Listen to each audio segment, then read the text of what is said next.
Sometimes life strips everything away until all you have left are your two hands and the courage to start over.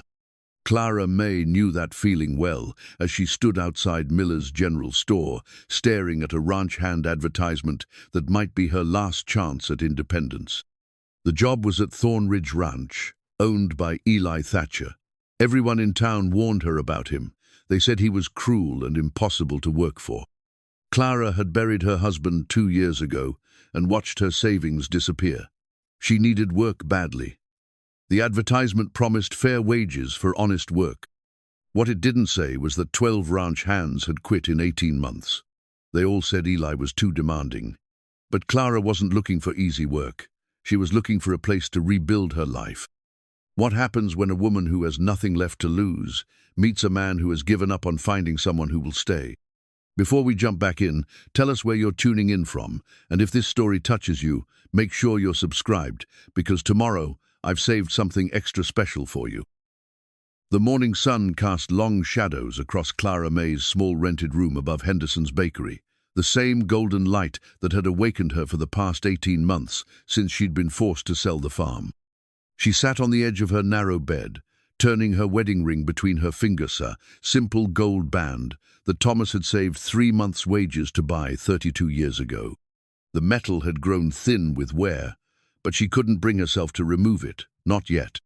The smell of fresh bread drifted up through the floorboards, reminding her that Mrs. Henderson would expect the rent by Friday. Clara opened the small wooden box on her nightstand and counted the bills inside. $12.37. Not nearly enough. She dressed carefully in her best dress navy blue with small white flowers, mended at the elbows but still respectable. Thomas used to say it brought out the cornflower blue of her eyes. He'd been gone 2 winters now, taken by the consumption that had slowly drained their savings along with his strength. First the doctor bills, then the medicine that didn't work, then the funeral costs that seemed cruel in their precision. Clara walked to the small mirror above her wash basin and pinned back her graying brown hair. At 53, she still carried herself straight and strong, her hands steady from years of farm work. Those hands had delivered calves, mended fences, and held her husband through his final nights. They were good hands, capable hands, even if the bank didn't see their worth. The memory of yesterday's conversation with Mr. Peterson still stung. She'd sat in his oak-paneled office, hat in her lap, explaining her situation with what dignity she could muster. "Mrs. Mae," he'd said not unkindly, "you're 2 months behind on the room rent, and Mrs. Henderson has been more than patient. You need steady income, not the occasional sewing work you've been picking up." She'd known he was right. The seamstress work came sporadically, and her eyes weren't what they used to be for the fine detail work that paid better. Her back ached from hunching over other people's mending by lamplight, trying to make a few coins, stretched to cover food and rent. "There's the county home," Peterson had suggested gently. "It's not charity exactly, more of a community arrangement." Clara had visited the county home once, delivering quilts with the church ladies. The smell of boiled cabbage and despair had followed her home. The women there had the same hollow look she'd seen in her own mirror lately, the look of people who'd simply given up. "I'll find something," she'd told Peterson, standing with more confidence than she felt. "Just give me another week." Now, as she prepared for another day of searching for work that seemed not to exist, Clara reminded herself of what Thomas used to say during their hardest times on the farm. "The Lord provides, Clara Mae. Maybe not what we expect, but what we need." She walked down the narrow stairs to the street, nodding to Mrs. Henderson, who was arranging fresh loaves in the window. The older woman's smile was kind, but worried. Everyone in town knew Clara's situation, though most were too polite to discuss it openly. The morning air held the crisp promise of autumn, and Clara pulled her thin shawl tighter as she made her way down Main Street. Millerville was the kind of town where everyone knew everyone else's business, for better and worse. She passed the dress shop where she'd occasionally done alterations, but Mrs. Carmichael had made it clear there wasn't enough work to go around. At the post office, she inquired about mail sorting, but young Billy Martinez already handled that job, and his mother cleaned the building. The hotel had no need for another cleaning woman, and the school board had filled their limited positions months ago.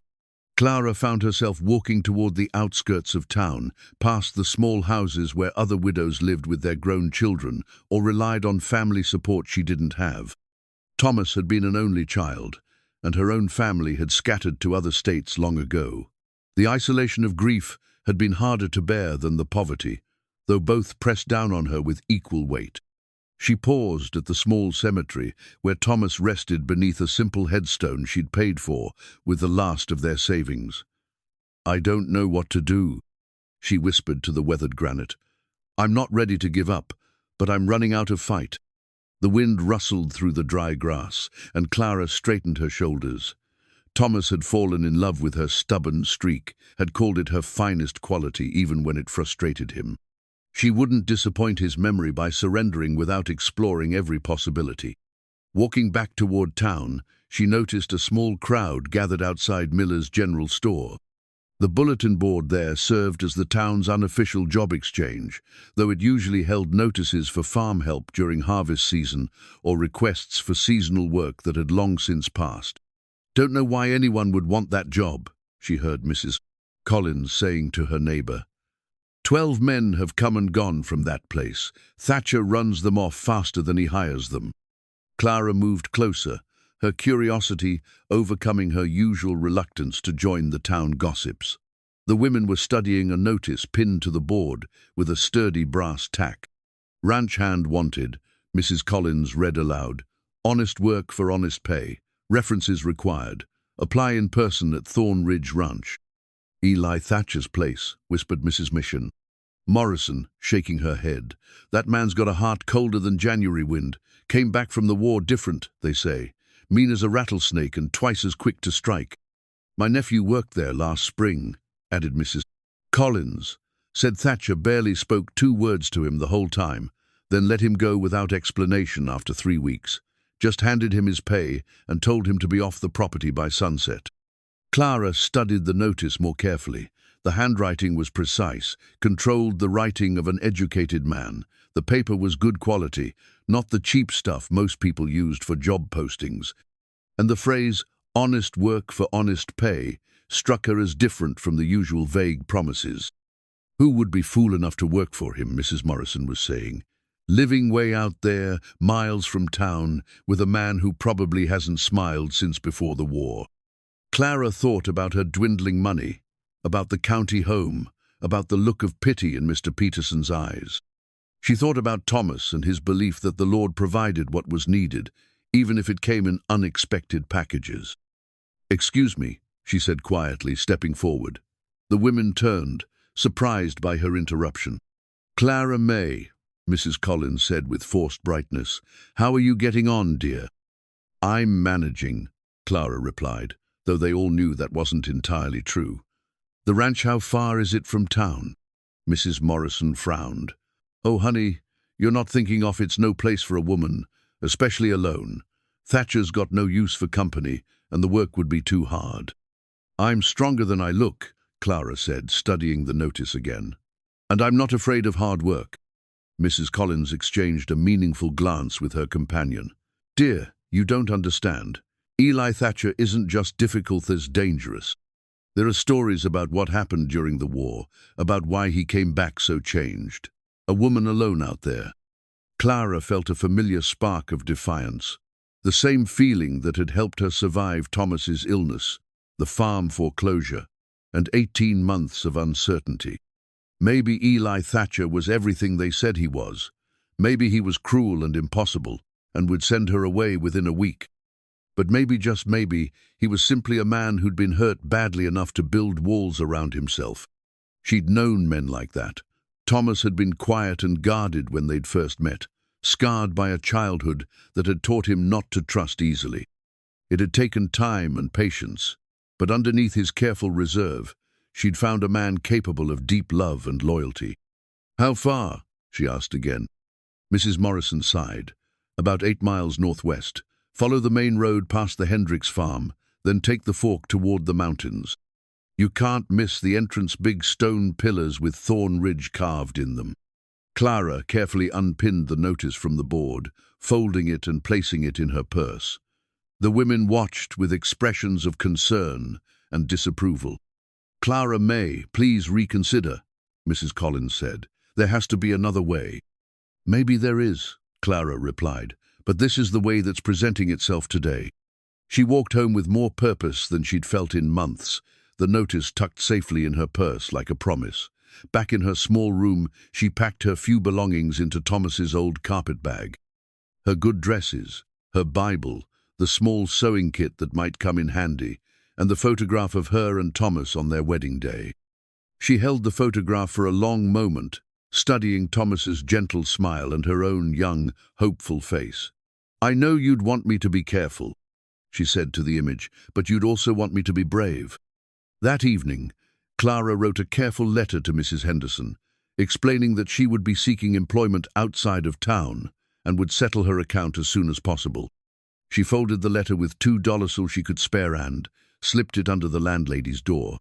Then she sat by her small window, looking out at the town where she'd lived for less than 2 years, but which had become her whole world. Tomorrow, she would walk 8 miles to meet a man everyone said was impossible to please. She would ask for a job she wasn't sure she could handle, working for wages that might or might not be fair. But tonight, for the first time in months, Clara Mae felt something that had been missing from her life: hope. It was fragile and uncertain, like the first green shoots after a harsh winter, but it was real. She turned her wedding ring once more between her fingers, then carefully removed it and placed it in the small wooden box with her remaining money. Tomorrow would bring whatever it brought, but she would meet it with her hands free and her heart open to possibility. The walk to Thorn Ridge Ranch took Clara 3 hours, her carpet bag growing heavier with each mile. She'd started before dawn, wanting to arrive at a respectable hour, but needing time to cover the distance on foot. The main road was well maintained, and the morning air held that crisp clarity that made the mountains seem close enough to touch. As she passed the Hendricks farm, she could see Mrs. Hendricks hanging laundry, and the woman paused to wave. Clara wondered if the gesture was friendly or farewell, perhaps both. By evening, word would spread through town that Clara Mae had actually gone through with her foolish plan. The fork in the road came sooner than expected, marked by a weathered wooden sign pointing toward Thorn Ridge Private Property.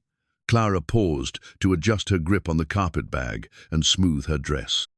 First impressions mattered, and she needed this job more than she needed her pride. The private road wound upward through scrub brush and scattered pines, the landscape growing more rugged with each turn. When the stone pillars finally came into view, Clara stopped and stared. Mrs. Morrison had mentioned them, but she hadn't captured their impressive size or the careful craftsmanship of the carved letters. These weren't the rough markers of a struggling ranch, they spoke of prosperity and permanence. Beyond the entrance, the road continued for another 1/4 mile before opening onto a vista that took Clara's breath away. Thorn Ridge Ranch spread across a natural valley, with the main house positioned to overlook rolling pastures where cattle grazed peacefully. The house itself was larger than she'd expected, 2 stories of solid stone and timber construction, with a wide wraparound porch that suggested comfort rather than mere functionality. The outbuildings were equally well maintained, a large barn with fresh paint, several smaller structures that probably housed equipment and supplies, and corrals that showed recent repair work. This was not the harsh, unwelcoming place she'd been led to expect. Clara approached the main house, noting the neat flower beds that someone had tended with care, though they showed signs of recent neglect. A few late-blooming roses clung to a trellis beside the front steps, their petals scattered by recent wind. Before she could raise her hand to knock, the front door opened. The man who emerged was tall and lean, with dark hair touched by silver at the temples and eyes the color of storm clouds. He wore clean work clothes and boots that had seen honest use, and when he looked at her, Clara felt the weight of careful assessment. This was Eli Thatcher, and he was nothing like the monster the town women had described. Serious, certainly. Guarded, definitely. But not cruel, at least not in any way that showed in his face. "You're here about the job," he said. It wasn't a question. Yes, sir. Clara Mae Hutchinson. She shifted the carpetbag to her left hand and extended her right. I saw your notice in town. He studied her outstretched hand for a moment, before taking it briefly. His grip was firm but not crushing, the handshake of a man who judged character by how people carried themselves. You walked from town? Yes, sir. That's 8 miles. Yes, sir, it is. Something that might have been approval flickered in his eyes. Come inside. We'll talk. The interior of the house was as impressive as the exterior, with solid furniture and careful attention to detail. But Clara noticed immediately what was missing, the small touches that made a house a home. No flowers in vases, no photographs on the mantel, no cushions on the chairs. Everything was clean and functional, but it felt more like a well-maintained hotel than someone's residence. Eli led her to a study lined with books, where a large desk dominated the room. On the desk, Clara glimpsed a framed photograph turned face down, and nearby, what looked like military papers. He gestured to a chair across from his desk, and she sat carefully, placing her carpetbag beside her feet.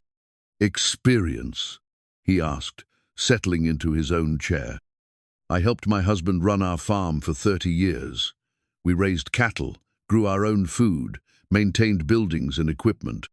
After he passed, I worked briefly for the Morrison family cooking, cleaning, general household management. Why did you leave the Morrison position? Clara hesitated. The truth was that Mrs. Morrison had needed to reduce expenses and could no longer afford hired help, but admitting that felt like confessing failure. The arrangement was temporary, she said finally. Mrs. Morrison's circumstances changed. Eli nodded, apparently accepting the diplomatic answer. The work here is demanding. I expect things done properly the first time. I don't have patience for excuses or complaints. I don't make excuses for poor work, Clara replied, and I don't complain about honest labor. The last 3 people I hired lasted less than a month each. The job requires someone who can handle isolation and independence. The nearest neighbor is 4 miles away, and I don't encourage socializing during work hours. Clara thought about her lonely room above the bakery, about the long hours of silence that had become her constant companion. I'm accustomed to my own company. Room and board are provided, plus $30 a month. Meals are simple. I'm not looking for fancy cooking. The house needs cleaning and maintenance, and during busy seasons, you might be expected to help with ranch work. $30 a month was more than she'd dared hope for, enough to save a little after sending money to settle her debts. But she sensed that showing too much eagerness would be a mistake. What happened to your previous housekeeper? She decided ranch life wasn't for her. His tone suggested the conversation had been brief and final. May I ask why you're willing to hire someone without checking references? For the first time, Eli's expression shifted slightly, revealing something that might have been amusement. You walked 8 miles on the possibility of work. You're still sitting here asking sensible questions, instead of jumping at the first offer. That tells me more than a letter from Mrs. Morrison would. Clara realized he'd seen through her careful phrasing about her previous position, but apparently wasn't holding it against her. I should tell you, she said, people in town warned me about working here. They said you were difficult. And yet here you are. I need the work, and I've found that people's warnings usually say more about them than about the person they're warning against. This time, she was certain she saw approval in his eyes.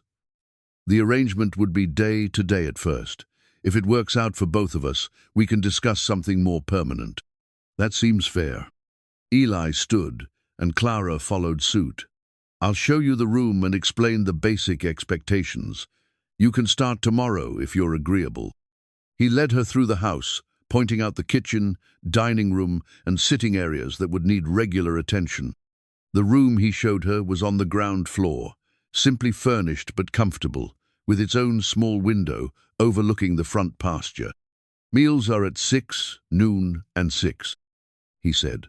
I'm usually up before dawn and tend to work until dark. I'll eat whatever you prepare, but I'm not particular about fancy presentations. As they completed the tour, Clara noticed details that contradicted the stories she'd heard. The books in his study were well-read volumes on agriculture, history, and literature, not the collection of a cruel or ignorant man. The tools in the kitchen were high quality and well-maintained. Everything about the house suggested someone who took pride in his surroundings, even if he didn't actively enjoy them. "Do you have questions?" Eli asked, as they returned to the front hall. "Just one. Why did you come back to ranching after the war?" The question seemed to surprise him, and for a moment his careful composure slipped. Clara saw something raw and unguarded in his face before he regained control. "This land has been in my family for 3 generations, he said finally. "It was what I came back to." The way he said "came back" suggested the journey had been longer and more difficult than simple geography. Clara nodded, understanding that some stories required time and trust before they could be shared. "I'll be here tomorrow morning, Mr. Thatcher." "Eli," he corrected, "if you're going to live here, we might as well skip the formalities." "Clara," she replied, and this time his handshake lasted a moment longer. As she walked back down the long drive toward town, Clara felt a mixture of relief and anticipation. Whatever Eli Thatcher's reputation might be, the man she'd met was complex rather than cruel, guarded rather than mean-spirited. The work would be demanding, but the house felt solid and peaceful in a way that her small room above the bakery never had. For the first time in 2 years, Clara Mae was looking forward to tomorrow. Clara arrived at Thorn Ridge Ranch as the first pale light of dawn touched the mountains. She'd packed Thomas's old work gloves in her carpet-bag-cracked leather that had molded to his hands over years of use. Wearing them felt like carrying a piece of his strength with her into this new chapter. Eli was already in the kitchen when she knocked, dressed for the day's work with his hair still damp from washing. He looked surprised to see her so early, then nodded approvingly. "Coffee's made," he said, gesturing toward the stove. "Help yourself." Clara poured coffee into a plain ceramic mug, noting the way Eli moved around the kitchen with efficient familiarity. This was a man accustomed to taking care of himself, she realized, which probably made accepting help more difficult than it should be. "I thought I'd start with the kitchen and work my way through the house," she said. "Get a sense of what needs regular attention." "That's fine." Eli reached for his hat from a peg by the door. "I'll be checking fence lines in the north pasture most of the morning. Jake Martinez will be here around 8's, my only full-time hand right now. Good man, been with me 3 years. After Eli left, Clara stood alone in the quiet kitchen, sipping her coffee and planning her approach. The house was clean but lacked the deep attention that came from someone who truly cared about it as a home. Surfaces were wiped but not polished, floors swept but not scrubbed, windows functional but not sparkling. She started with the kitchen, working methodically through cabinets and drawers. Everything was organized with military precision, but she noticed gaps where dishes or utensils had broken and never been replaced. The pantry was well stocked with basics, but lacked the variety that made cooking a pleasure rather than mere sustenance. By the time Jake Martinez arrived, Clara had the kitchen gleaming and had started a list of small improvements that would make the space more functional. Jake was a weathered man in his 40s, with kind eyes and calloused hands that spoke of honest work. "You must be Clara," he said, removing his hat politely. "Jake Martinez. Heard Eli finally found someone willing to take on this place." "It's a beautiful ranch," Clara said, pouring him coffee without being asked. "I can see why someone would want to stay." Jake accepted the coffee gratefully. "Eli's a good man to work for, if you don't mind the quiet. He's fair with wages and won't ask you to do anything he wouldn't do himself. But he's been alone out here too long, I think. Place needs a woman's touch." "How long has he been back from the war?" "About 4 years now. Came back different, like a lot of them did. Keeps to himself mostly, but he takes good care of the land and the animals. That tells you something about a man's character." Jake's easy acceptance of her presence eased something in Clara's chest that she hadn't realized was tight with worry. If Eli's longtime employee approved of her being there, perhaps the arrangement might work after all. The morning passed quickly as Clara explored the house room by room. The sitting room needed attention: dust, covers on furniture that looked like it hadn't been used in months, curtains that blocked more light than they let in. The dining room was similar, formal and unused, as if Eli had simply closed off the parts of the house that reminded him too much of family or entertaining. When she found the previous housekeeper's quarters, Clara understood why the woman had left. The room was cramped and cheerless, positioned at the back of the house with a single small window facing the barn. Clara's own room, by contrast, had been chosen to offer comfort and dignity, another sign that Eli Thatcher wasn't the unfeeling man people believed him to be. She was polishing the dining room table when Eli returned for lunch, bringing with him the smell of outdoors and honest work. Clara had prepared a simple meal: fried eggs, fresh biscuits, and preserves she'd found in the pantry. "You didn't need to go to trouble," Eli said, but he ate with obvious appreciation. "No trouble. I enjoy cooking for people who'll eat it." Clara refilled his coffee cup. "Jake seems like good help." "He is. His family has a small place about 10 miles south. He rides over most days, unless weather's bad." "How large is the ranch?" "About 2,000 acres. Not huge by some standards, but enough to make a living if you manage it right." Eli's voice carried quiet pride. "My grandfather started with a quarter section and built it up over time." Clara sensed this was more personal information than Eli usually shared, so she simply nodded and continued eating. Through the dining room window, she could see the rolling pastures where cattle grazed peacefully, and beyond that, the mountains that made a dramatic backdrop to everything. "The house is well built," she said. "Good bones, as my husband used to say." "Your husband was in construction?" "Farming, but he had a gift for seeing how things should be put together. Always said you could tell the character of a man by how he maintained his property." Eli glanced around the dining room as if seeing it through Thomas's eyes, and Clara wondered what judgment he thought her deceased husband would render. After lunch, Eli returned to his work, and Clara continued her methodical exploration. In the study, she found the turned-down photograph she'd glimpsed earlier. She didn't touch it, but she could see it showed a group of men in military uniforms, all young and serious-faced. One of them was clearly Eli, though younger and somehow softer around the edges. The books on his shelves told their own story: military history, mixed with agricultural texts, philosophy alongside practical manuals on cattle ranching. This was an educated man who'd chosen to work with his hands, someone who thought deeply about both theoretical and practical matters.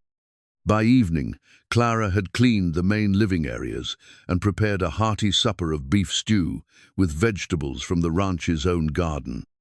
She'd also made a mental list of small improvements that would brighten the house without overwhelming Eli's obvious preference for simplicity. During supper, their conversation was cautious but increasingly comfortable.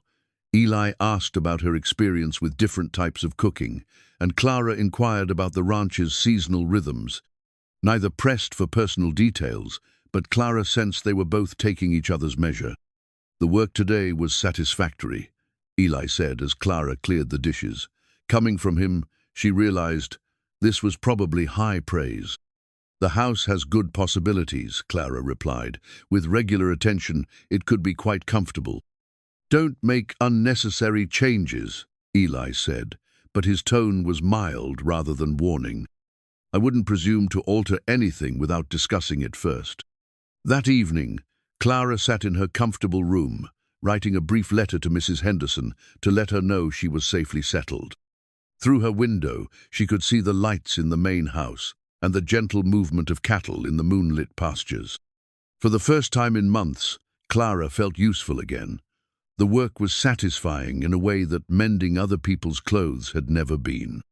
This house, this land, had potential for restoration that went beyond mere maintenance, and Eli Thatcher, despite his reputation, was proving to be a man worth working for and possibly worth understanding. By the end of her first week, Clara had established a rhythm that seemed to suit both her and Eli. She rose before dawn to prepare breakfast, spent mornings on household tasks, and used afternoons for deeper cleaning projects or helping with ranch work when needed. Evenings brought simple suppers and cautious conversation. It was while cleaning Eli's study that Clara discovered the hand-carved chess set tucked away in a cabinet behind ledger books. The pieces were beautifully crafted, each one showing the patient work of someone who understood both the game and the art of woodworking. She ran her fingers over the smooth surface of a carved knight, admiring the detail in its flowing mane. "My grandfather made that," Eli said from the doorway, startling her. He believed chess taught a man to think several moves ahead. Clara carefully placed the knight back on the board. "It's beautiful work. Do you play?" "Used to. Been a while since I had an opponent." "I learned from my father," Clara said, "though I'm probably rusty." Something shifted in Eli's expression. Not quite a smile, but a softening around his eyes. "Maybe we could try a game sometime." That evening, after supper, Eli retrieved the chess set and placed it on the kitchen table. Their first game was tentative, both of them testing not just chess strategy, but the boundaries of their working relationship. Clara found that Eli played with the same careful precision he brought to ranch management, thoughtful, methodical, always considering consequences.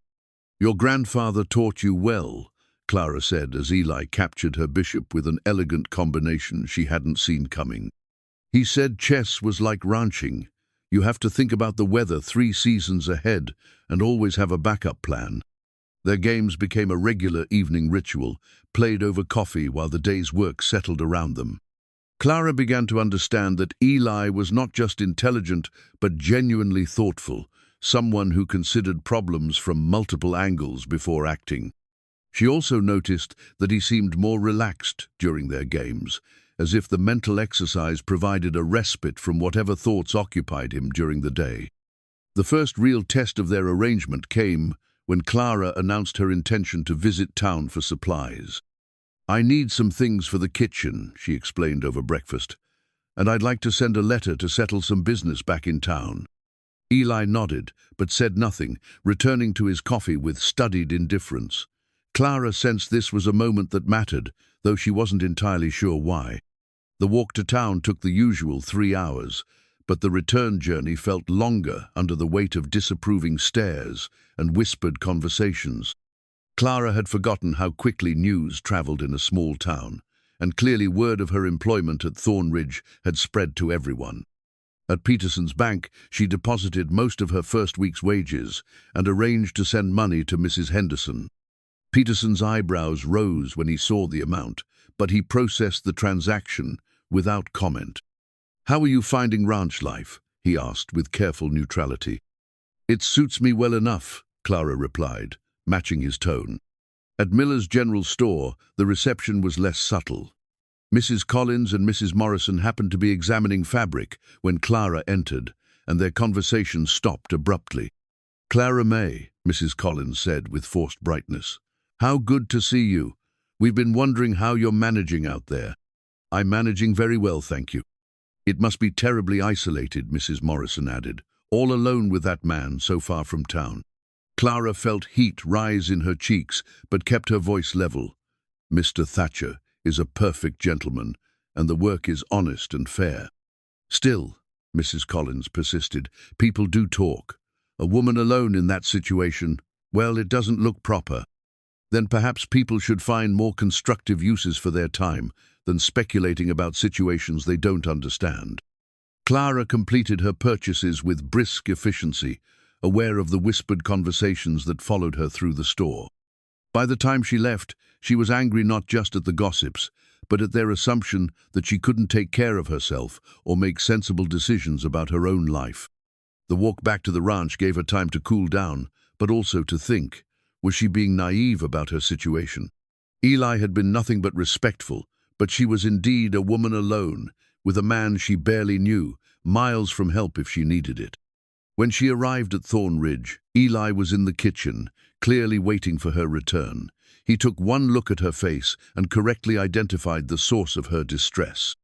"Town gossips giving you trouble?" "Nothing I can't handle."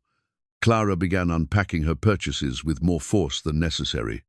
"People have small minds and smaller lives. They warned you about me, I suppose." Clara paused in her unpacking. "They did. They said you were cruel and impossible to work for." "And what do you think now?" Clara considered the question seriously. "I think you're a man who's been hurt and learned to protect himself by keeping people at a distance. I think the work here is honest and the wage is fair. And I think people often confuse reserve with cruelty because it makes them feel better about their own nosiness." Eli was quiet for a long moment. "The talk will get worse before it gets better. Are you prepared for that?" "I've lived through worse than gossip," Clara said firmly. "Have you changed your mind about the arrangement?" "No," his answer came quickly, definitively. "You're the best help I've had since I came back from the war. I just wanted you to understand what you're choosing." That evening, their chess game carried a different weight. They were no longer just employer and employee finding their way around each other. They were two people who had made a conscious choice to ignore outside pressure and judge their situation by their own standards. "Your move," Eli said, studying the board where Clara had just placed him in an unexpectedly complex position. "Sometimes," Clara said, watching him work through the implications of her play, "the best move is the one nobody expects you to make." Eli looked up from the board, meeting her eyes directly. "I'm beginning to understand that." As Clara prepared for bed that night, she reflected on how much had changed in just 1 week. She'd found work that challenged her, a living situation that offered both independence and security, and perhaps most surprisingly, the beginning of a friendship based on mutual respect rather than convenience or desperation. The town could whisper all it wanted. She was exactly where she belonged. 3 weeks into her employment at Thorn Ridge, Clara made a discovery that changed her understanding of both the ranch and its owner. While cleaning the main sitting room space Eli had told her was rarely used, she found a pressed wildflower tucked between the pages of a volume of poetry on the bookshelf. The flower was perfectly preserved, a delicate mountain bloom that must have been picked during the brief summer season when the high meadows burst into color. Someone had chosen this particular flower, pressed it carefully, and placed it in a book that clearly meant something to them. The poem it marked was about remembering beauty in dark times. Clara studied the flower for a long moment, understanding instinctively that this small artifact held significance beyond its simple beauty.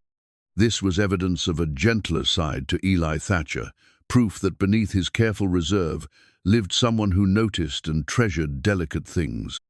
She returned the flower to its place and continued her work, but the discovery stayed with her. Over the following days, she began to notice other small signs of the man Eli might have been before the war. A sketch pad hidden in a desk drawer, garden tools maintained with loving care, windows positioned to catch the best views of the mountains. The ranch house began to reveal its secrets as Clara worked to restore its neglected comfort. She opened curtains that had been drawn closed for months, letting sunlight flood rooms that had lived in perpetual twilight. She polished furniture until it gleamed, arranged books more invitingly, and gradually coaxed the house back toward the home it had once been.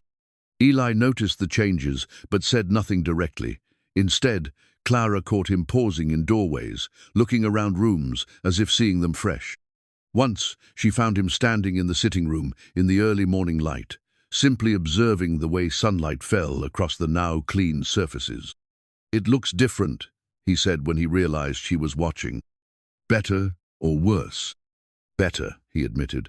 "I'd forgotten how much light these rooms could hold." Clara's efforts to improve the ranch extended beyond the house. She noticed that the flower beds around the main building had been expertly planned, but were now overgrown with weeds. During afternoon breaks, she began the patient work of restoration, pulling invasive plants and nurturing the perennials that had survived neglect. "You don't need to do that," Eli said one afternoon, finding her on her knees among the roses. "I know," Clara replied, not stopping her work, "but gardens are like people, they do better with attention and care." The comment seemed to catch Eli off guard, and Clara wondered if she'd overstepped some invisible boundary. But when she looked up, she found him studying the garden beds with something like recognition. "My mother planted these roses," he said quietly. "She always said a house without flowers was just a building." This was the first time Eli had mentioned family, and Clara sensed the importance of the moment. She had good taste. These varieties will bloom until the first hard frost if they're properly tended. She would have liked that, Eli said, and Clara heard layers of meaning in the simple statement. The real test of their developing partnership came during a crisis with the cattle. Clara was hanging laundry when she heard shouting from the direction of the north pasture. Through the morning air, she could make out Jake's voice, calling for help, urgency clear in his tone. Without hesitation, Clara dropped the wet sheets and ran toward the sound. She found Jake and Eli working frantically around a cow that had gone down during calving. The situation clearly complicated and dangerous. "Breech birth," Eli called when he saw her approaching. "We need to turn the calf, but she's exhausted and fighting us." Clara had assisted with difficult births on her own farm, and she quickly assessed the situation. "I have smaller hands," she said, rolling up her sleeves. "Let me try." For the next hour, Clara worked alongside the two men, her experience and calm presence helping to guide the difficult delivery. When the calf finally arrived alive and healthy despite the complications, all three of them were covered in mud and exhaustion. "That was good work," Jake said, grinning despite his fatigue. "Haven't seen hands that steady since my grandmother was helping with births." Eli said nothing, but Clara caught him looking at her with something like respect mixed with surprise. She realized this was the first time he'd seen her handle genuine ranch work, and she'd proven herself capable in ways that went beyond housekeeping. "Your coffee's probably cold by now," she said, suddenly aware of how she must look. "Coffee can wait," Eli replied. "Good help is harder to replace than hot coffee." That evening, their chess game carried a different energy. Clara noticed that Eli seemed more relaxed, more willing to engage in conversation between moves. "Where did you learn veterinary work?" he asked as she considered her next play. "My husband. Thomas had a gift with animals, said they trusted him because he never rushed them. I learned by watching and helping. He sounds like a good man." He was. Clara moved her queen into position. He would have liked this place. He always said land had its own personality, and you had to listen to what it was telling you. "What is this land telling you?" Clara looked up from the board, meeting Eli's steady gaze. "That it's been well, loved, but lonely. That it has the bones of something beautiful, but needs someone who cares enough to tend it properly." "And the people on it?" The question surprised Clara with its directness. She considered her answer carefully. "I think the same could be said about the people." Something shifted in Eli's expression, a wall coming down, or perhaps a door opening slightly. "You might be right about that." Later that night, Clara lay in her comfortable bed, listening to the sounds of the ranch settling into darkness. The cattle were quiet in their pastures, the horses content in their stalls, and somewhere in the main house, Eli was probably reading or working on ranch accounts by lamplight. For the first time since Thomas's death, Clara felt truly useful, not just employed, but needed in ways that went beyond her ability to cook and clean. The ranch was responding to her care, and perhaps more importantly, so was its owner. She thought about the pressed wildflower, about Eli's mother's roses, about the way he'd looked at her after the difficult birth. Healing, she realized, was like gardening. It required patience, attention, and faith that growth was possible even in the hardest soil. The autumn storms arrived earlier than expected, bringing with them a test that would define Clara's place at Thorn Ridge Ranch. She discovered her most treasured possession, her family, Bible, while unpacking the last of her belongings, a leather-bound volume that had belonged to her grandmother and guided 4 generations through times of joy and sorrow. The book fell open naturally to passages marked with pressed flowers and handwritten notes in the margins, a testament to the faith that had sustained her family through hardships. Clara traced the familiar words of comfort, remembering her grandmother's voice reading these same verses during the difficult years of Clara's childhood. When the first storm hit on a Tuesday evening, Clara was prepared for wind and rain. She wasn't prepared for the intensity of nature's assault on the ranch, or for the way it would strip away the last pretenses between her and Eli. The winds began around sunset, howling down from the mountains with a ferocity that made the solid ranch house creak and groan. By full dark, rain was driving horizontally across the valley, and Clara could hear debris striking the windows with alarming force. Eli appeared in the kitchen as she was securing loose items, his reins slicker dripping and his face grim with concern. "Looks like it's going to be a bad one," he said, checking the latch on the kitchen window. "Jake made it home before it got too rough, but I need to check on the livestock." "I'll come with you," Clara said, reaching for her coat. "No need. You should stay inside where it's safe." Clara fixed him with a steady look. "Two people can accomplish more than one, and I'm not made of sugar. I won't melt in the rain." For a moment, Eli looked like he might argue, then nodded curtly. "Stay close and do exactly what I say." The journey to the barn was treacherous, with wind strong enough to knock a person down and rain that stung like needles. Clara followed Eli's lead, grateful for the rope line he'd strung between the house and outbuildings for exactly this purpose. Inside the barn, the noise was somewhat muted, but Clara could hear the cattle moving restlessly in the nearby shelter. The horses were nervous, whickering and pacing in their stalls. "Just need to make sure everyone's secure," Eli shouted over the storm. "Sometimes the wind can damage gates or fencing." They worked methodically through the barn, checking latches and ensuring feed and water were accessible. Clara's presence seemed to calm the animals, and she found herself automatically checking for signs of distress or injury. It was when they moved to the cattle shelter that real trouble revealed itself. A section of roofing had come loose, creating a dangerous situation where sheets of metal could break free and injure the animals huddled below. "We need to secure that before it tears completely loose," Eli said, studying the problem with professional assessment. "How?" "Someone needs to get up there and tie it down temporarily until we can fix it properly tomorrow." Clara looked at the ladder leading to the roof, then at Eli's face in the lamplight. "Someone smaller would have an easier time moving around up there safely." "Absolutely not.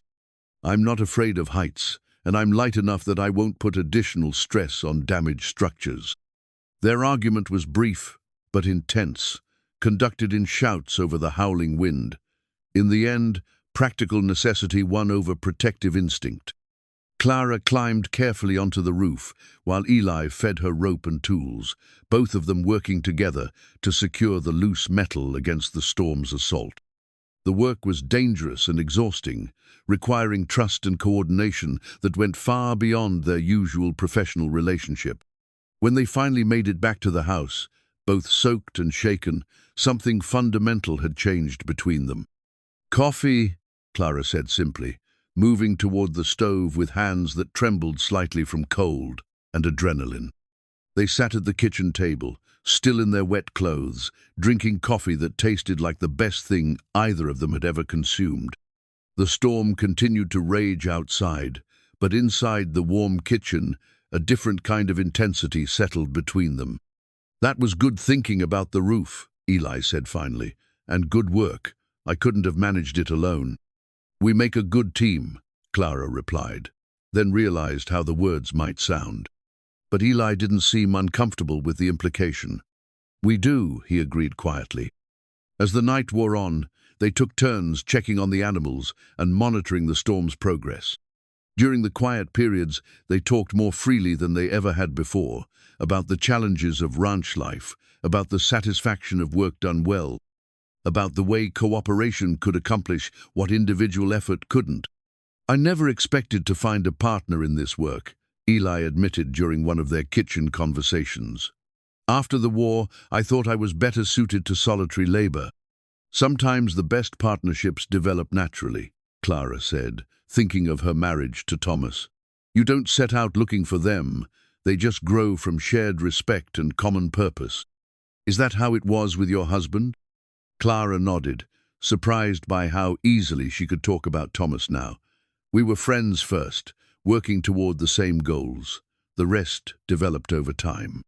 "He was lucky to have found you." "We were lucky to have found each other," Clara corrected gently. "Good partnerships are rare enough that they shouldn't be taken for granted." The storm finally began to weaken near dawn, and by the time Jake arrived for work, the immediate danger had passed. But the aftermath revealed the full extent of the damage fencing down, debris scattered across the pastures, and repair work that would take weeks to complete properly. "Looks like you two had quite a night," Jake observed, taking in their exhausted faces and the evidence of hard work accomplished under difficult conditions.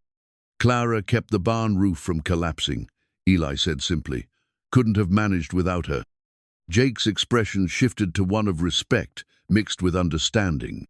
Clara realized that something significant had been established during the storm, not just her competence, but her commitment to the ranch and to Eli's vision for it. As they planned the day's repair work over breakfast, Clara felt the quiet satisfaction of knowing she'd proven herself in ways that went beyond her original job description. But more than that, she discovered something about the man she was working for. Beneath his careful reserve and protective independence, Eli Thatcher was someone worth fighting storms beside. The bank foreclosure notice arrived on a crisp October morning, delivered by a somber-faced clerk who apologized twice before handing Clara the official envelope addressed to Eli Thatcher. She accepted it with the same polite efficiency she brought to all ranch business, but something about the young man's demeanor made her stomach tighten with unease. Clara placed the envelope on Eli's desk without opening it, respecting the privacy of his correspondence. But when he returned from the south pasture that afternoon, she knew from his face that the news was as bad as she'd feared. "Problems?" she asked gently, finding him standing motionless in his study, the opened letter in his hands. Eli looked up at her with an expression she'd never seen before, not just worry, but defeat. "The bank is calling in the mortgage. I have 60 days to pay the full balance or lose the ranch." Clara felt the air leave her lungs. "How much do they want?" $8,000. The number fell between them like a stone dropped into still water. "More than I can raise, even if I sold every head of cattle on the property." Clara sank into the chair across from his desk, processing the magnitude of the crisis. $8,000 was more money than most people saw in a lifetime, certainly more than a struggling ranch could generate in 2 months. "There has to be something we can do," she said finally. "Banks don't usually demand full payment without warning." Eli's laugh was bitter. "They've been patient longer than they had to be. I've been behind on payments since last spring when cattle prices dropped. I kept thinking I could catch up, but this drought made everything worse." Clara studied his face, seeing shame and frustration alongside the worry. "Why didn't you tell me the ranch was in trouble?" "Because it wasn't your problem to solve. You came here for work, not to fix my mistakes." "But it explains so much," Clara said, pieces of a puzzle falling into place. "Why you've been hiring inexperienced help, why you're doing so much of the work yourself, why you live like a man who's afraid to spend money on comfort." Eli nodded reluctantly. "I've been cutting expenses everywhere I could. Hiring you was actually a risk I couldn't afford, but I couldn't manage the house and the ranch work both." Clara felt a complex mix of emotion, sympathy for Eli's situation, anger that he'd hidden something so important, and growing determination that somehow they would find a solution. "What are your options?" "I could try to find a buyer for the land, but that would take months, and there's no guarantee I'd get enough to pay off the debt. Most likely, the bank will foreclose and auction the property to recover what they can." "And then what happens to you?" Eli shrugged with forced casualness. "I'll figure something out. Maybe find work on someone else's ranch, though most operations around here are struggling too." Clara stood and walked to the window, looking out at the land she'd come to love, the rolling pastures where cattle grazed peacefully, the mountains that provided a majestic backdrop to everything, the careful improvements that spoke of generations of hard work and pride. "This land has been in your family for 3 generations, she said, remembering his earlier words. "And I'll be the one who loses it." The pain in Eli's voice was raw and immediate. Clara turned back to face him, an idea beginning to form. What if there was another way? "Clara, I've been over the numbers 100 times. There's no way to raise that kind of money in 60 days. What if we had a partner, someone willing to invest in the ranch in exchange for partial ownership?" Eli shook his head. Who would invest in a failing operation? And I don't have time to find investors and negotiate deals. Clara took a deep breath, knowing she was about to change everything between them. I would. The silence that followed was heavy with surprise, and something else, perhaps hope, though Eli's expression remained carefully guarded. Clara, you don't understand what you're suggesting. I understand perfectly. I have some money saved, not enough to solve the whole problem, but enough to make a significant difference, and I have skills that could help make the ranch profitable again. How much money are we talking about? Clara had been dreading this question, knowing how her small savings would sound compared to the ranch's enormous debt. About $1,200. I know it's not much, but $1,200 would cover the missed payments and buy us time.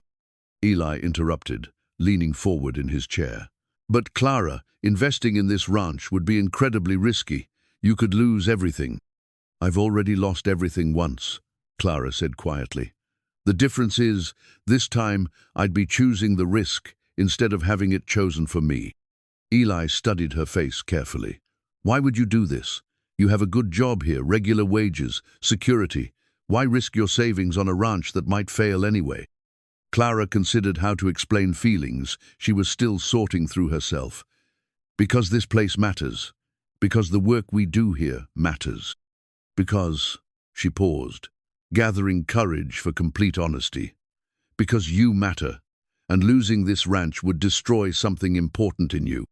The words hung between them, more intimate than anything either had said before. Clara saw Eli's throat work as he swallowed hard. Even with your investment, we'd still need to find ways to increase income, he said finally. The cattle operation alone isn't generating enough profit. Then we diversify. You have good land for hay production, and there's growing demand from other ranchers. We could expand the garden and sell vegetables to the hotel in town. There are possibilities we haven't explored yet. Clara met his eyes directly. If I'm investing my savings, I want to be a real partner in the decisions that affect the ranch's future, not just a housekeeper who happens to own part of the property. Eli was quiet for a long moment, and Clara wondered if she'd pushed too hard, too fast. When he finally spoke, his voice was rough with emotion. I don't know how to be partners with someone. I've been alone for so long, making all the decisions myself. Learning to share responsibility is part of what makes partnerships work, Clara said gently. I had to learn that with Thomas too. And if the ranch fails anyway? If we lose your money along with everything else? Clara thought about the life she'd built since coming to Thorn Ridge, the satisfaction of meaningful work, the growing friendship with Eli, the sense of purpose she'd rediscovered. Then at least we'll have tried together. That's worth something, even if it doesn't guarantee success. Eli stood and walked to the window, studying the land that represented 4 generations of his family's dreams and struggles. When he turned back to Clara, she saw resignation mixed with something that might have been relief. If we do this, he said slowly, it changes everything between us. We'd be equal partners, sharing both the risks and the rewards. I understand that. And if it works, if we manage to save the ranch and build something profitable, you'd own half of whatever we create together. Clara nodded. And if it fails, I lose my investment and you lose your family's land. We both understand the stakes. Eli extended his hand across the desk. Partners? Clara shook his hand firmly, feeling the calluses that matched her own and the strength that she'd come to depend on. Partners.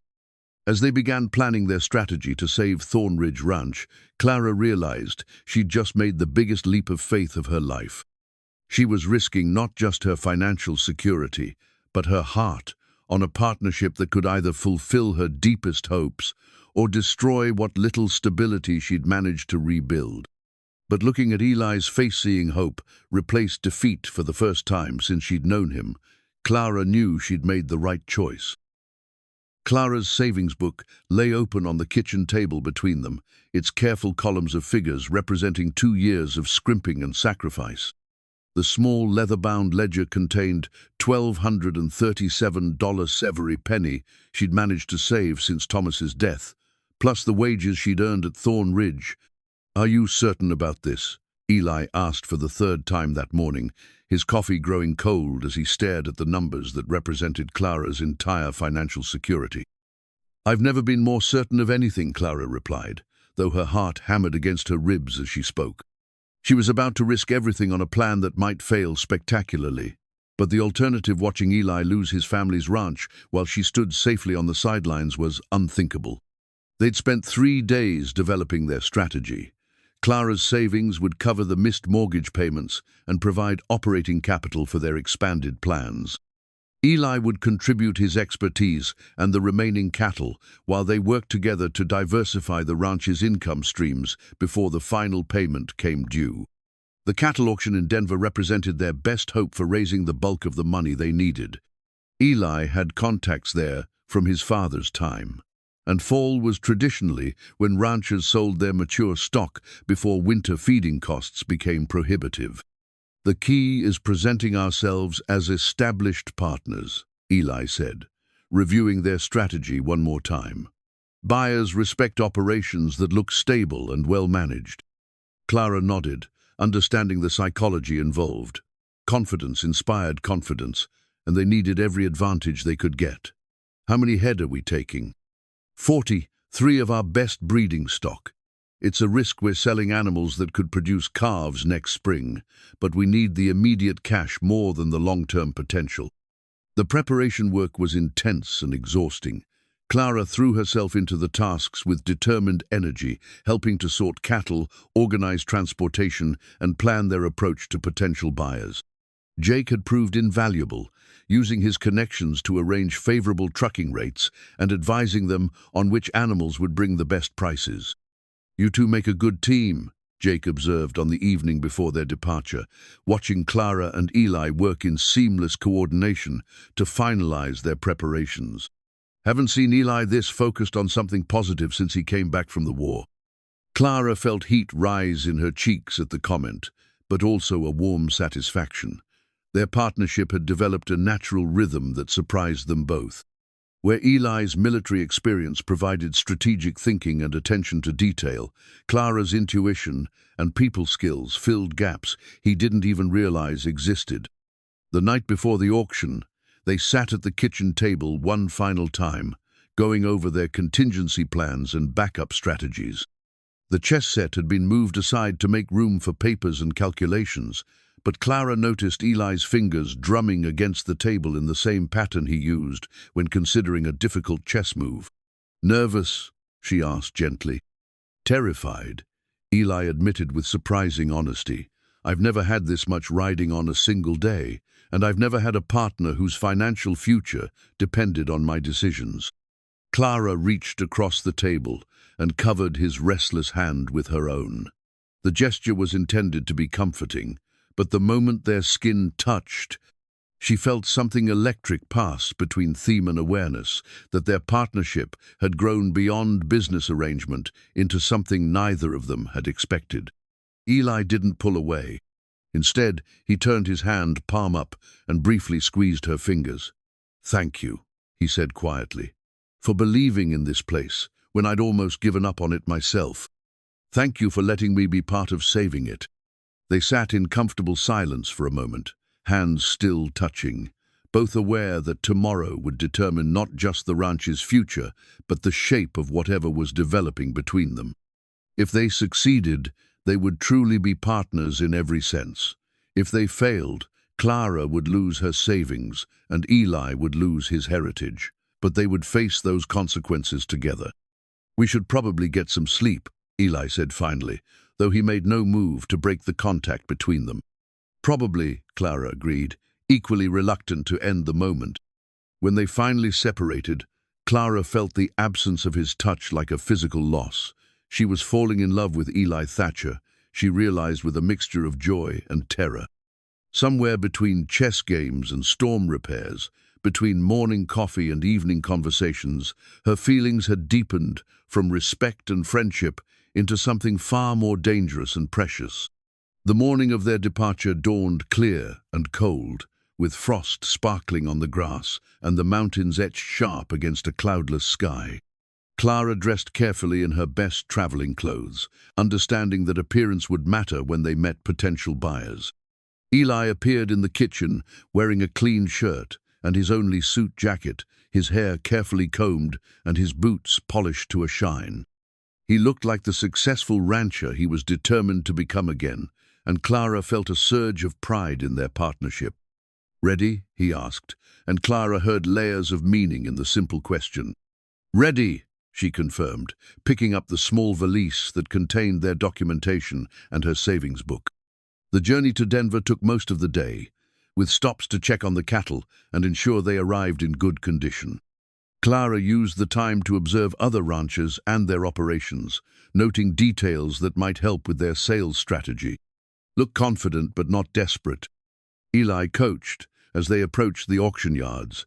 "Let them see that we're successful people making business decisions, not farmers forced to sell because of financial pressure." The auction facility was larger and more chaotic than Clara had expected, with hundreds of cattle, dozens of buyers, and an energy that spoke of serious money changing hands. She stayed close to Eli as they registered their animals and received their lot numbers, trying to project the calm assurance of an experienced partner. "Thatcher!" a voice called across the crowded registration area. "Eli Thatcher, as I live and breathe." The man approaching them was well-dressed and confident, with the bearing of someone accustomed to making large purchases. Eli's face brightened with recognition. "Frank Morrison," Eli said, extending his hand. "Good to see you again." "Likewise. Haven't seen you since your father's funeral. My condolences again on that loss. He was a good man and a fair dealer." Morrison's attention shifted to Clara with polite curiosity. "And you must be Mrs. Thatcher?" Clara felt her cheeks warm, but before she could correct the assumption, Eli stepped smoothly into the moment. "This is my partner, Clara Mae Hutchinson," he said with perfect composure. "She's been instrumental in improving our operation." Morrison's eyebrows rose. Slightly female business partners were unusual in ranching, but his expression remained respectful. "Pleased to meet you, Mrs. Hutchinson. Any partner of Eli's is someone worth knowing." As Morrison moved on, Clara realized that Eli's quick thinking had established her credibility without the need for lengthy explanations about their arrangement. They were presenting themselves as equal partners, exactly as they'd planned. "Nice work," she murmured as they continued toward the holding pens. "We're in this together," Eli replied quietly. "That includes making sure you're treated with the respect you deserve." The auction itself wouldn't begin until the following morning, giving them time to network with potential buyers and assess the competition. As they walked through the facility, Clara noticed how other ranchers responded to Eli with recognition and respect that spoke well of his family's reputation. "Your father did business here regularly?" she asked during a quiet moment. "For 20 years, he always said relationships mattered more than individual transactions in this business." Clara understood that they weren't just selling cattle, they were rebuilding connections that could serve them for years to come. The thought both excited and terrified her. Success tomorrow would mean more than saving the ranch. It would mean becoming true partners in a life and business that could flourish with careful tending. That evening, in their modest hotel room with separate beds, Clara lay awake, listening to Eli's quiet breathing and thinking about how much her life had changed. 6 months ago, she'd been a desperate widow with no prospects. Tomorrow, she would stand beside the man she loved and risk everything on their shared vision for the future. Whatever happened at the auction, Clara knew she would never regret the choice to fight for something worth saving. The morning of the auction, Eli reached into his vest pocket and withdrew a worn silver dollar, its surface polished smooth by decades of handling. He held it out to Clara as they stood outside the auction house, the coin catching the early sunlight. "My lucky piece," he said with a slight smile. "Carried it through the war and every important decision since. I want you to have it today." Clara accepted the silver dollar, understanding the significance of the gesture. This was more than a good luck. Charm it was a symbol of trust, a tangible representation of their shared fate. "Are you sure? We're partners now. My luck is your luck." The auction house was already bustling with activity, buyers examining livestock, and sellers making final preparations. Clara and Eli had arrived early to check on their cattle one last time, ensuring the animals looked their best for potential purchasers. Their strategy was carefully planned. Eli would handle the technical discussions about bloodlines and breeding history, while Clara would focus on building rapport with buyers and presenting their operation as stable and well-managed. They'd practiced their approach the previous evening, rehearsing responses to likely questions and concerns.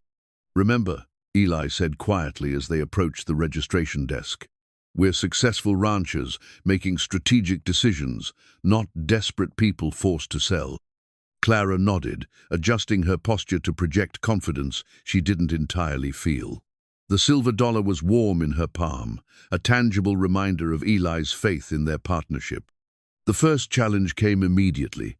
The auction manager, a harried man with ink-stained fingers, looked up from his ledger with barely concealed impatience. "Thatcher, right? 40, 3 head of mixed breeding stock?"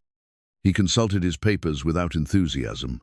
"You're scheduled for the afternoon session, lot numbers 47 through 52. "That's correct," Eli replied evenly. "First time selling here in a while, isn't it?" The manager's tone suggested this might be a problem.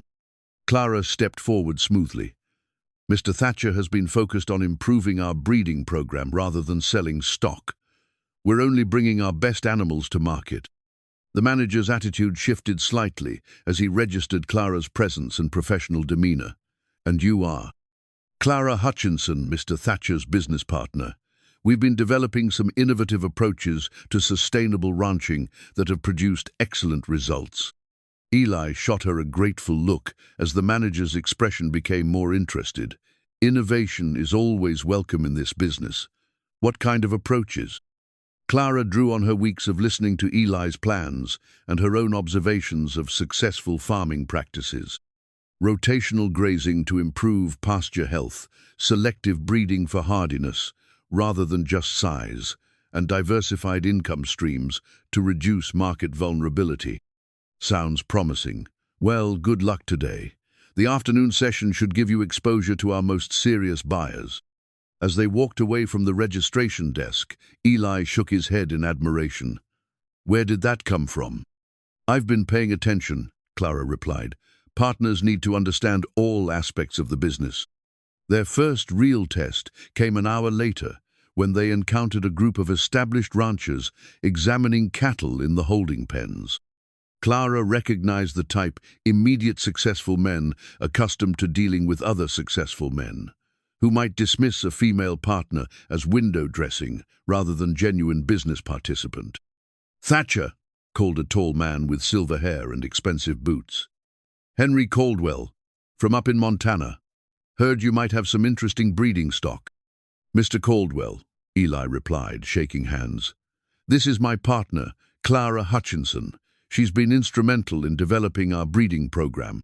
Caldwell's handshake with Clara was perfunctory, his attention already shifting back to Eli.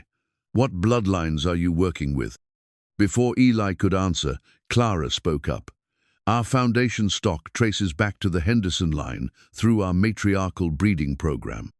We've been selecting for calving ease and maternal instinct rather than pure size, which has given us healthier calves and higher survival rates."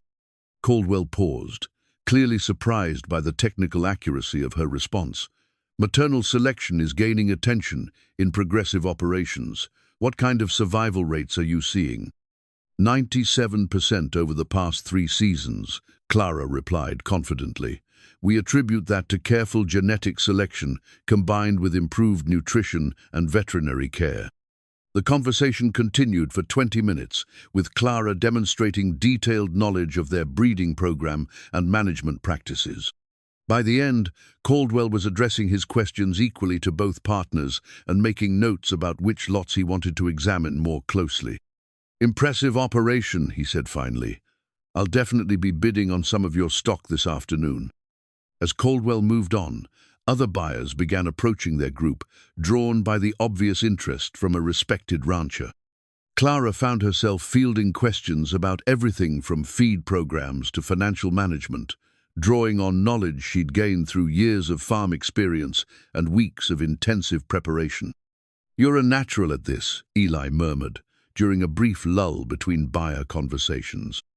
"I'm terrified," Clara admitted quietly, "but I refuse to let you down." "You're not letting anyone down. You're exceeding every expectation I had when we became partners." The silver dollar seemed to grow warmer in Clara's pocket as the morning progressed. Whether through luck, skill, or determination, they were building momentum that could carry them through the crucial afternoon bidding session. The afternoon auction began with the rhythmic cadence of the auctioneer's voice, numbers rising and falling like a strange kind of music. Clara sat beside Eli in the buyer's section, the deed to Thorn Ridge Ranch folded carefully in her perceived legal document that represented everything they were fighting to preserve. Their first lot wouldn't come up for another hour, but Clara watched the early bidding with growing anxiety. Prices seemed lower than Eli had projected, and several lots of quality cattle sold for disappointing amounts. "Market's soft today," murmured the rancher sitting behind them. "Too many people needing to sell, not enough buyers with ready cash."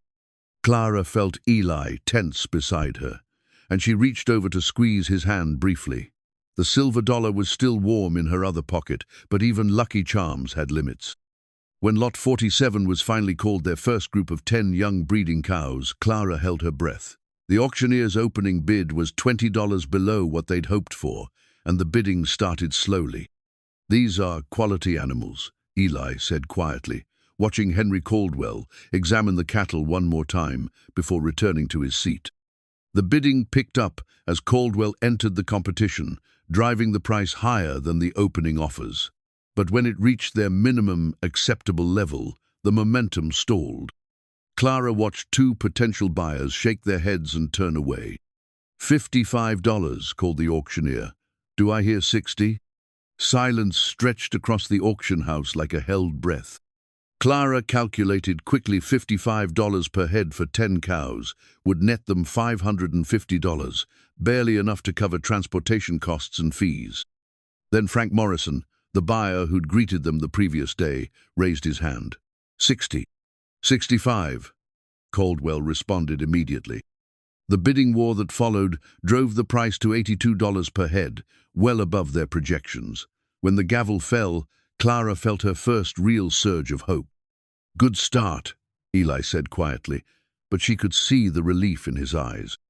Their second lot performed even better, with competition between 3 serious buyers, pushing the price to $90 per head. By the time their third group entered the ring, word had spread about the quality of Thorn Ridge cattle, and the bidding was spirited from the opening call. "Lot 49, announced the auctioneer. 15 head of prime breeding stock from the Thatcher operation. These animals represent some of the finest genetics available in the region." Clara noticed several buyers who hadn't shown interest earlier now, leaning forward attentively. Their morning networking was paying dividends as ranchers who'd spoken with them decided to participate in the bidding. The competition was fierce, with prices climbing steadily past their most optimistic projections. When the final gavel fell at $97 per head, Clara had to resist the urge to cheer. "We're ahead of projections," she whispered to Eli as they waited for their next lot. "Don't celebrate yet," he replied, but his voice carried cautious optimism. "We still have the most important group coming up." Lot 51 represented their biggest risk and greatest opportunity head of their absolute best breeding cows, animals that could form the foundation of someone's entire operation. They debated whether to sell these particular cattle, knowing they represented years of careful genetic selection. "If we get good prices for these 8, Eli had explained during their planning sessions, they could generate enough revenue to save the ranch, but if the bidding is weak, we lose our best genetics for insufficient return.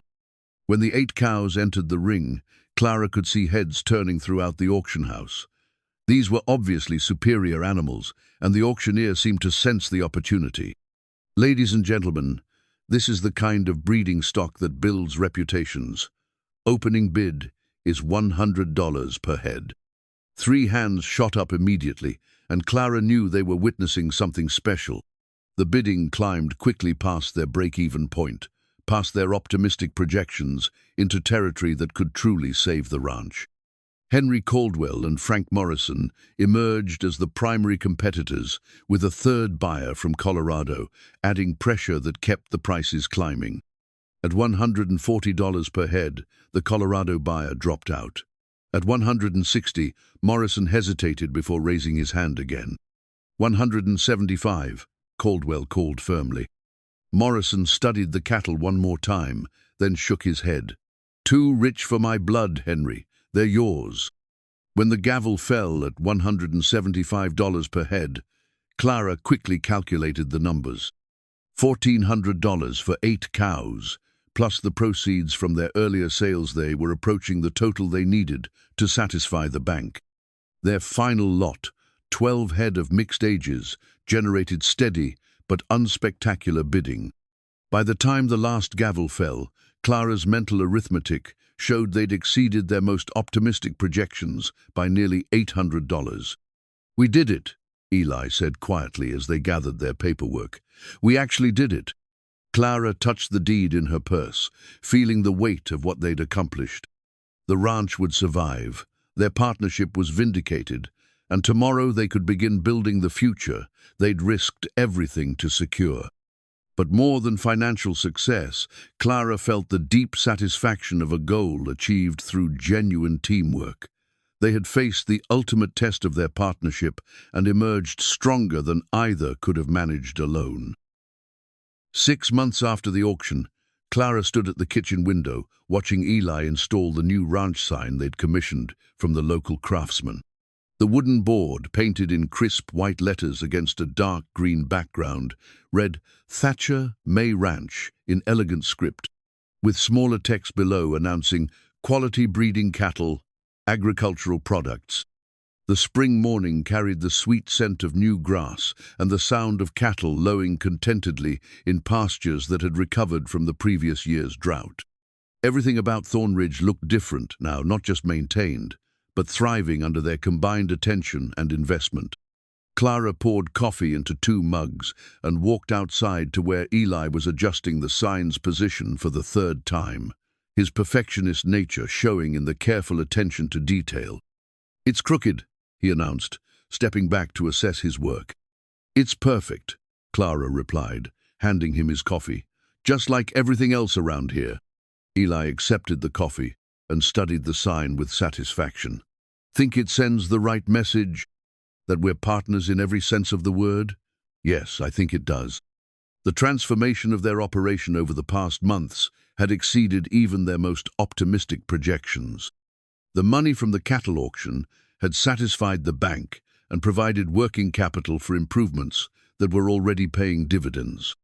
Their diversification into hay production had created a reliable secondary income stream, while Clara's expanded gardens supplied vegetables to both the hotel in town and several neighboring ranches.